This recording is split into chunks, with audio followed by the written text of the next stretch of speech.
Why does God allow injustice in this life even though He is the just one who loves justice? It's one of the oldest and deepest human questions. If there is a God, and He is just, why does He allow injustice, suffering, and cruelty in the world?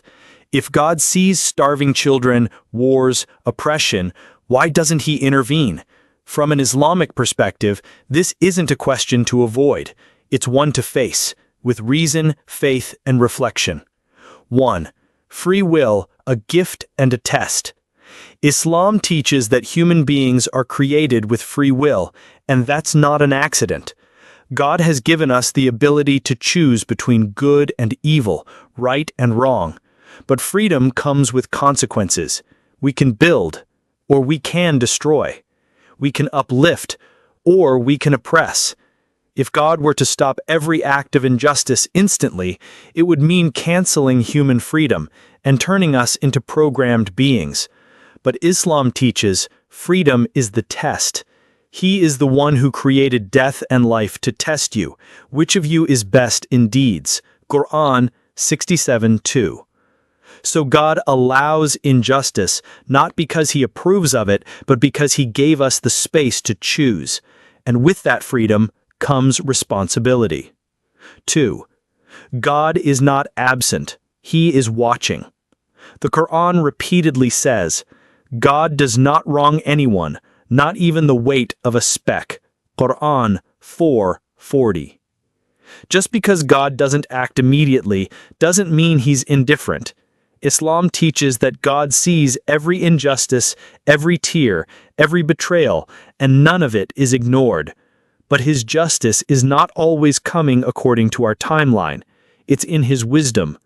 Sometimes justice is delayed so that humans can rise, intervene, learn compassion, or become agents of change. Because sometimes the question is not why God allows evil, but why we allow it and what we do about it. 3. Divine wisdom beyond our view. Some suffering seems senseless. Some injustices are too deep to explain. Islam doesn't deny that. But Islam reminds us, God's knowledge is infinite, ours is not. Perhaps you dislike something that is good for you and love something that is bad for you. God knows, and you do not. Quran 2:216. Think of a child getting vaccinated. To them, it's pain without purpose. To the doctor, it's saving their life.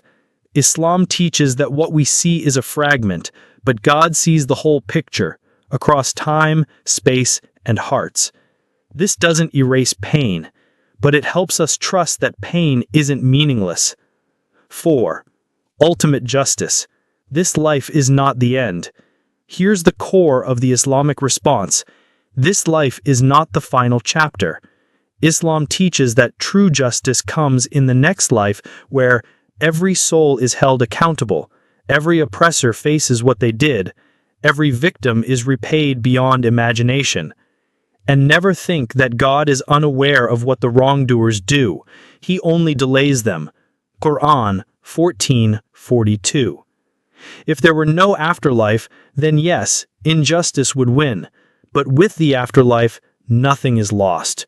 The poor, the wounded, the voiceless, the forgotten, they are seen and they will be restored. Final thought, a call to justice, not just answers. So yes, Islam teaches that God is just, but justice isn't just something God delivers, it's something He calls us to live. In the face of injustice, Islam doesn't say, sit back and wait for heaven. It says, stand for justice even if it's against yourself. Quran 4:135. So when we ask, why doesn't God stop injustice? Sometimes the answer is because He put that task in our hands, and He'll ask us what we did with it. The greatest test for man in this worldly life is his justice towards himself and others. Divine justice is in the outcome, whether that outcome is in this worldly life or on the day of judgment. What matters is that God's justice is the ultimate outcome, but the test is for humanity. Will you be just?